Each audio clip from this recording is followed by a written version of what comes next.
Todos. Nós vamos falar agora sobre a Lei Orçamentária Anual, que PL 92/2021. O que é e para que serve? A Lei Orçamentária Anual é instrumento de planejamento de curto prazo, quer dizer, um ano, utilizado pelos municípios com o objetivo de gerenciar as receitas e despesas públicas em cada exercício financeiro. Ela garante o gerenciamento anual das origens e das aplicações dos recursos públicos. Assim, por meio do orçamento, define-se o montante de recursos que se espera arrecadar e a forma como esses recursos serão aplicados pela administração pública municipal. Como funciona?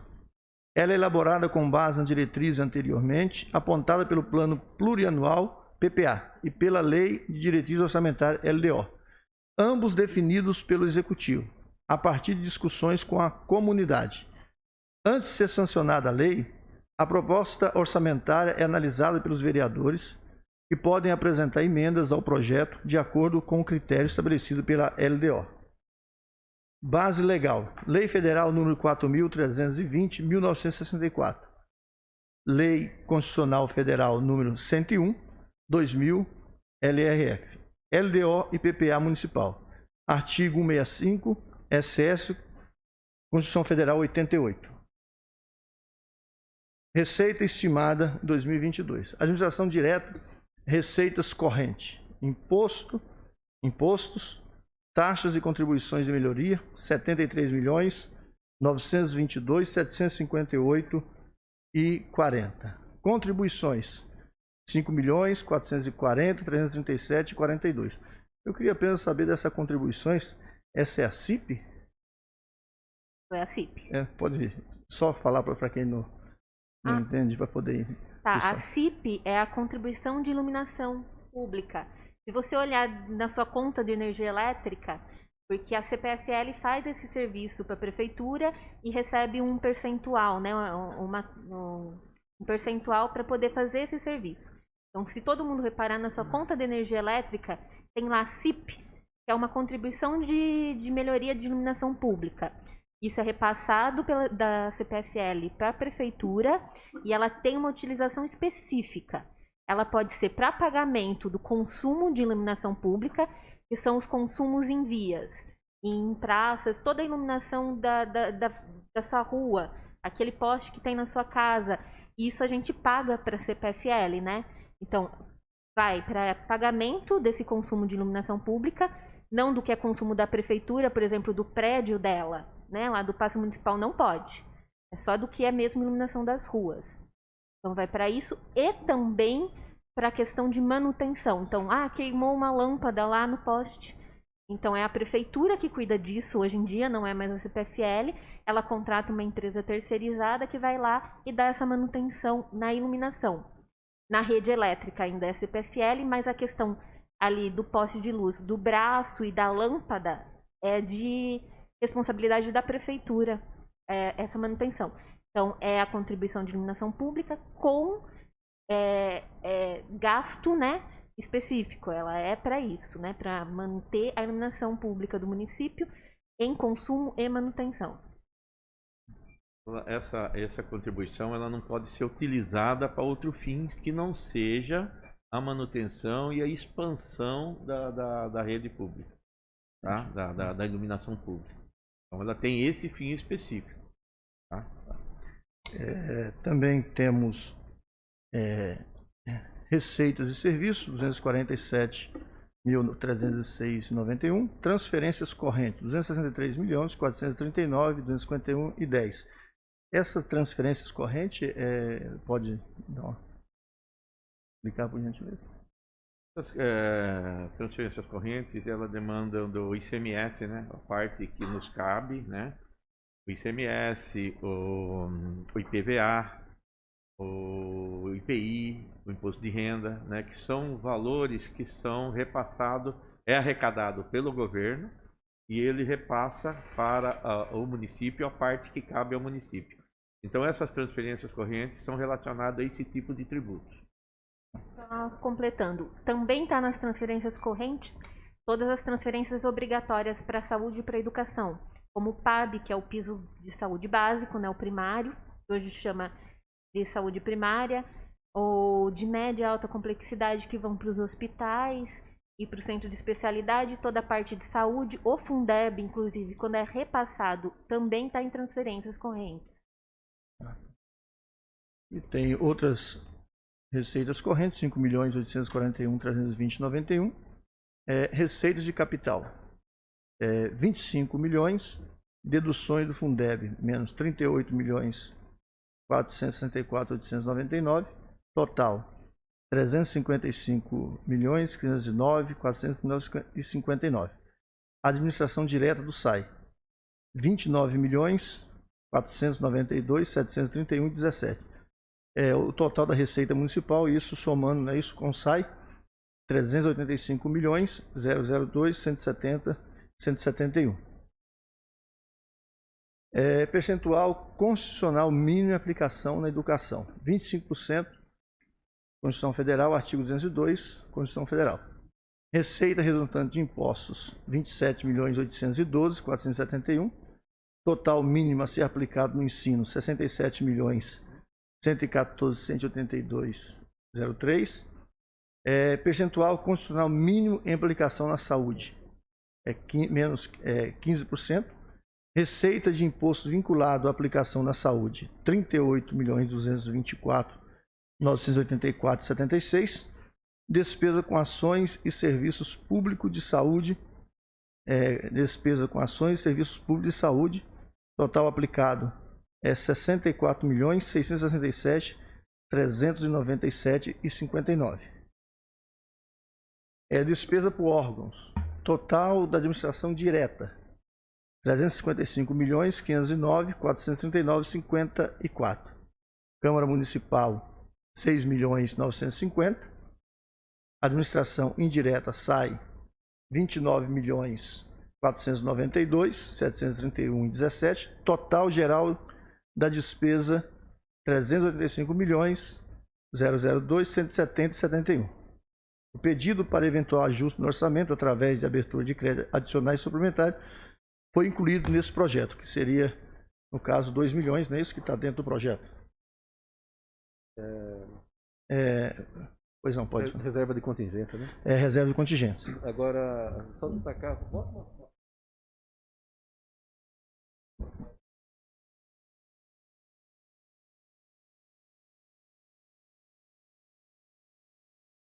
Em cima. Nos 355, né, a Câmara não tem receita. Já está então, junto dentro ali. dos 355 da Prefeitura, é repassado para a Câmara 6.950.000. Ele não é um a mais, já está dentro. Isso. Ele faz parte da administração direta. Então, o total geral é 385 milhões, já com os 2 milhões. Isso está aberto a quem queira fazer alguma pergunta, sinta-se à vontade, tanto. Isso, gentileza. A gente havia conversado com o pastor Elson.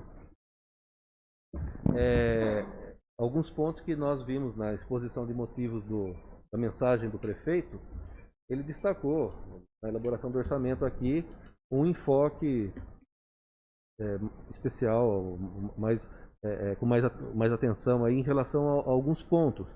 Nós destacamos aqui 4 pontos e gostaríamos que o pessoal da prefeitura pudesse comentar, né, para conhecimento de quem está acompanhando.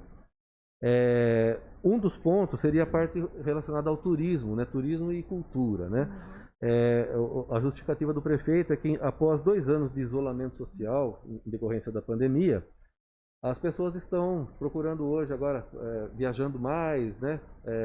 Então existe um grande potencial turístico na nossa cidade que no orçamento aqui se pretende explorar. Nesse caso, pretende-se preparar o ambiente de turismo e lazer. Como que seriam essas ações? Então, ele está prevendo sim expandir a questão turística, principalmente com associações, né? Com esse pessoal que trabalha com turismo, para auxiliar eles a expandir, a se pôr no mercado, né, a fazer propaganda da sua área, E também, mas tem muito nessa área da Secretaria de Cultura e Turismo a questão cultural mesmo, que ele está muito preocupado em questão cultural. Então não tem só o turismo, também tem essa ideia da escola de artes, que seria a volta da Bama, e algumas outras atividades culturais para a população, né? Então, sim, é uma preocupação dele a questão de investir nesse turismo que sofreu tanto durante a pandemia e também investir nessa questão cultural do município. Se alguém... Resgatar, né, a volta do turista para Amparo, né? Trazer, né, fazer com que... Uma retomada. A retomada. Entendi. Se alguém tiver alguma questão em relação a esse ponto, senão eu passo para a próxima. Alguém tem algum? Turismo, não? Não, por hora não. Pois não. Pode. A próxima que eu anotei aqui seria na parte da educação, né? Ele fala em novos investimentos em metodologia de ensino, tecnologia e acesso à informação. Seria a modernização, né, de métodos e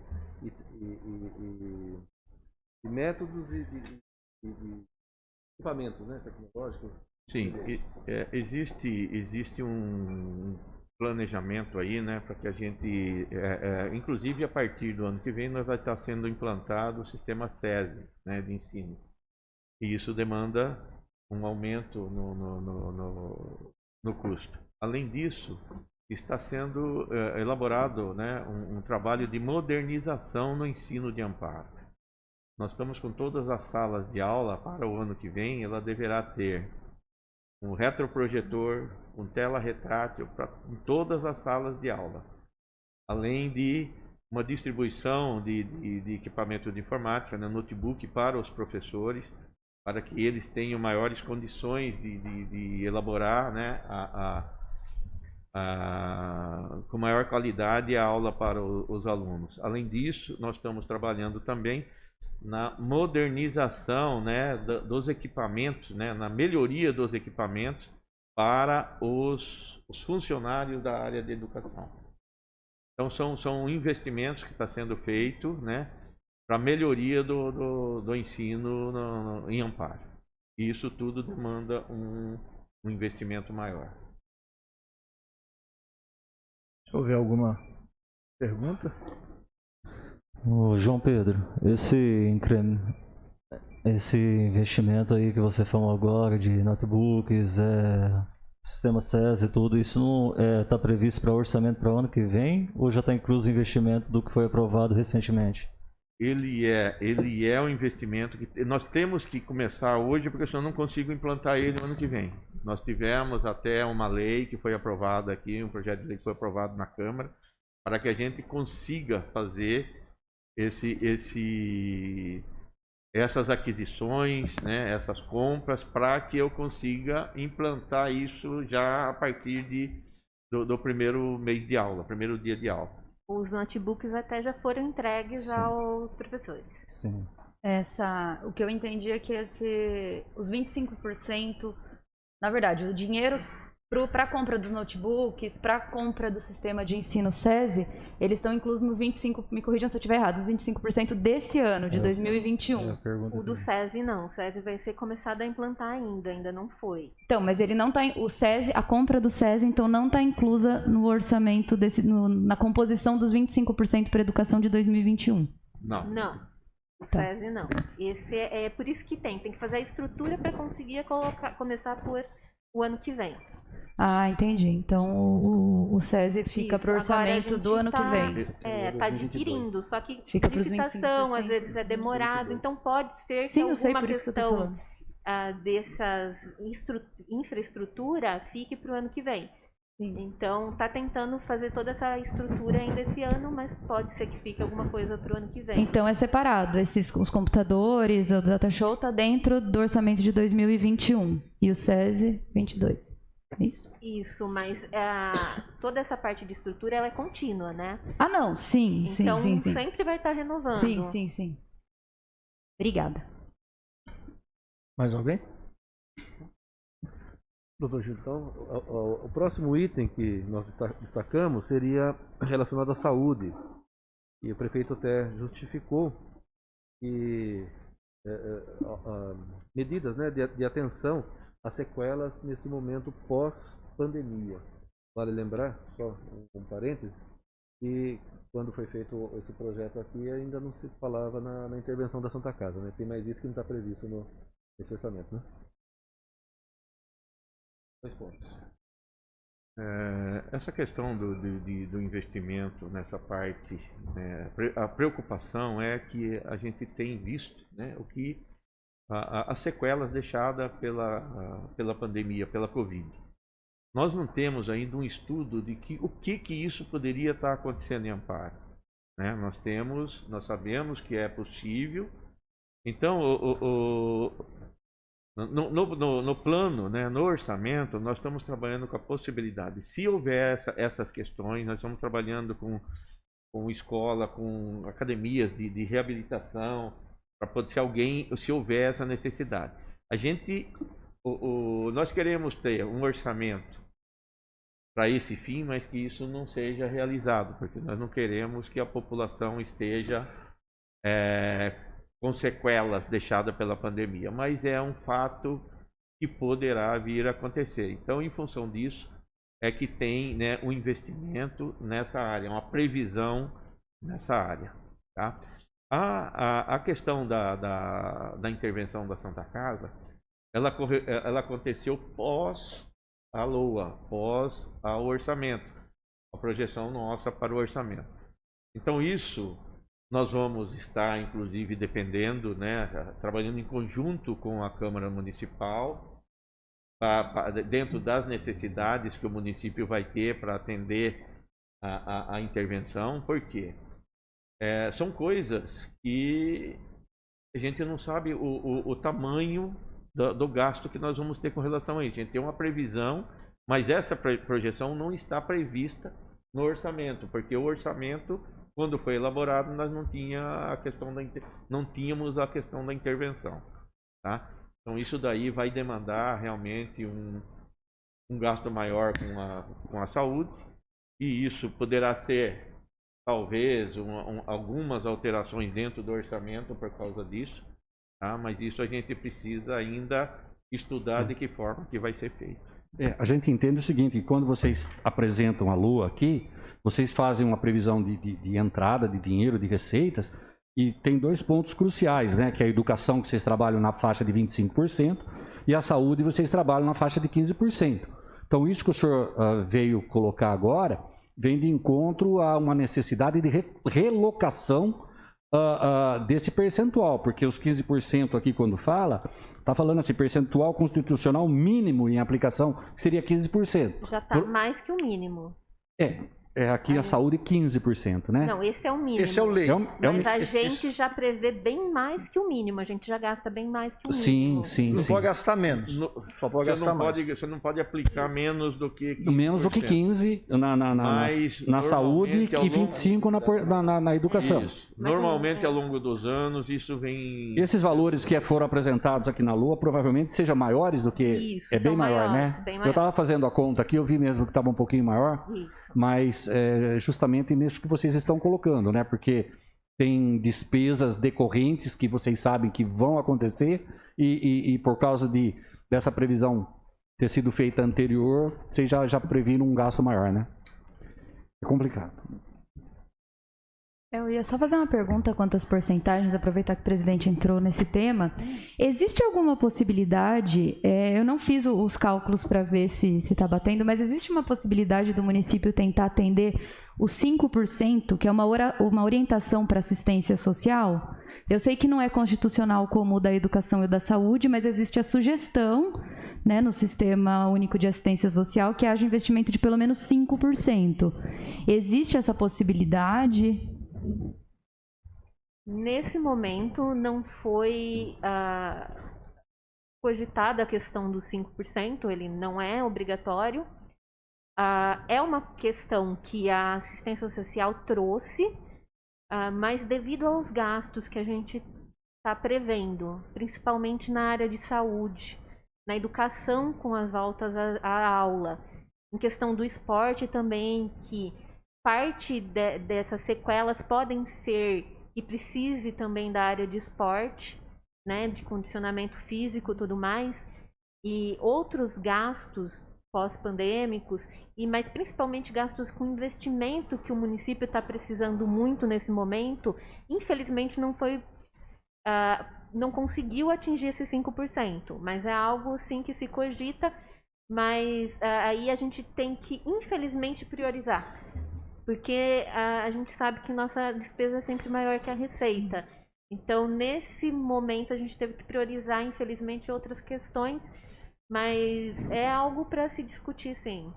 Sim, porque a gente sabe que a assistência também vai acabar vivendo consequências da pandemia, né? Sim. E grandes, que a gente ainda está afundado nessa crise econômica. Mas então acho que fica essa reflexão aí, essa possibilidade também para a gente atender essa indicação que é do sistema de assistência, né? Do SUAS. Então acho que seria legal para a gente refletir um pouquinho. Obrigada. Há alguma pergunta a mais? A gente possa... João Pedro, eu esqueci seu nome também. Diane. Só para reforçar. Eu acho que nessa questão que você falou ali do pós-pandemia, questão de saúde, é um dado que a gente não gostaria, mas é fato e é real. A gente terá muita questão na questão de sequelas físicas, mas principalmente saúde mental e emocional. Então acho que a gente tem que ter uma atenção voltada nesse ponto aí de saúde, porque isso daí é fato. A gente vai ter esse aumento de despesa, principalmente questão emocional também e mental. Isso daí a gente vai ter, entendeu?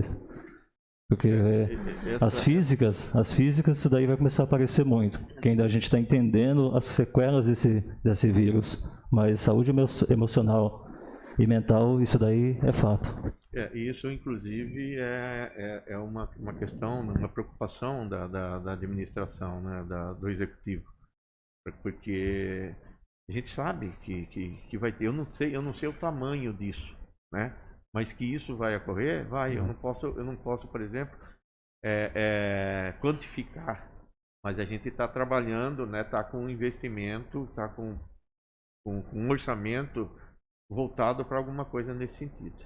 Perfeito. Tá? Há mais alguma pergunta?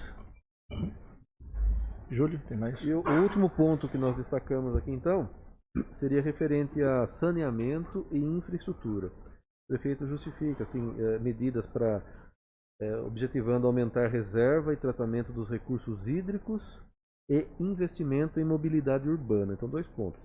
Aumento de reserva e tratamento dos recursos hídricos e o investimento na mobilidade urbana. Quais medidas seriam adotadas para esse fim? O projeto é, primeiramente, a construção de 2 ETAs, uma em 3 pontes e uma ali perto do São Dimas, que atenderia principalmente um projeto que tem ali de distrito industrial. Porque hoje as 2 ETAs elas estão em capacidade máxima, então essa é uma prioridade. Também tem a questão de toda a estrutura da ETE, e ela vai ter um conjunto com a construção da barragem, né? E para construir essa barragem, tem que ter toda esse investimento e todo esse olhar, né, em questão de recursos hídricos.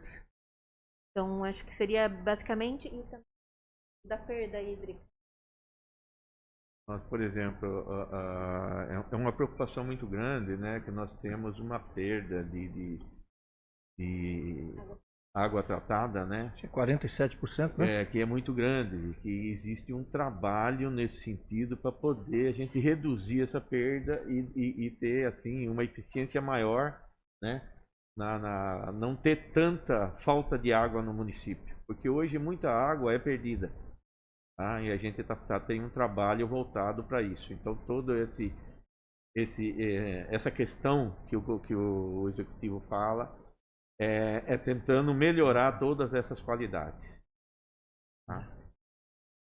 Alguém tem alguma pergunta? Não? Mais alguns? Não? Da nossa parte, Não. eu gostaria, por gentileza, doutor. Então, a questão de mobilidade urbana, com essa pandemia também teve muito a questão da utilização o transporte coletivo, que muita gente deixou, agora está retornando. Então, está sim sendo feita uma licitação para fazer um estudo, porque também a cidade cresceu muito, a periferia dela, bairros mais distantes.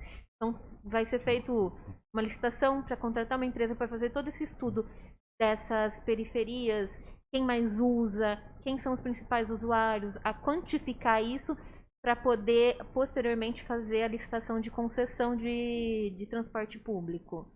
Então tem toda essa questão de mobilidade urbana. Mais uma coisa? Não? Alguma consideração final, se vocês quiserem fazer? A Helena, o Dr. João Pedro, se quiserem fazer alguma consideração final, estejam à vontade. Eu agradeço, né, o convite por estar aqui expondo, né, é uma preocupação que a gente tem em sempre trazer de forma transparente o que o executivo está fazendo e onde que vai ser aplicados os recursos dentro do orçamento. Então nós temos essa preocupação e a gente está aqui para deixar claro isso para a população, para os nobres vereadores, esclarecer qualquer dúvida que houver com relação a isso, além de a gente estar aqui para expor, nós estamos com as portas abertas na prefeitura também, para qualquer dúvida que tiver com relação a isso, a gente está à disposição. E agradeço, nós estamos sendo muito bem recebidos sempre aqui na Câmara e colocamos à disposição para o que vocês, os nobres vereadores, necessitarem. Muito obrigado. Então, o pastor gostaria de falar alguma coisa, pastor? A gente agradece a explanação do senhor, viu? Só agradecer, né, essa oportunidade a todo o público presente e a cada um nessa oportunidade. Então, nós gostaríamos de encerrar essa audiência pública agradecendo aos presentes, agradecendo aos internautas que nos acompanharam pela rede social, agradecendo ao João Pedro Rodrigues Teixeira, que ele é secretário da Fazenda e Orçamento, agradecendo a Diane Helena Bortolotti, que é diretora de Contabilidade e Orçamento da nossa municipalidade, a doutora Stephanie, que é corregedora dessa casa, doutor Júlio, diretor aqui da Câmara Municipal, doutor Rogério, assessor da presidência, a presença do nobre vereador Edilson e da vereadora Silvia. Muito obrigado a todos. Então, nós estamos dando por encerrada a audiência pública que tratou do Plano Plurianual 2022-2025 e da LOA 2022, que é a Lei Orçamentária Anual. Muito obrigado a todos. Boa noite.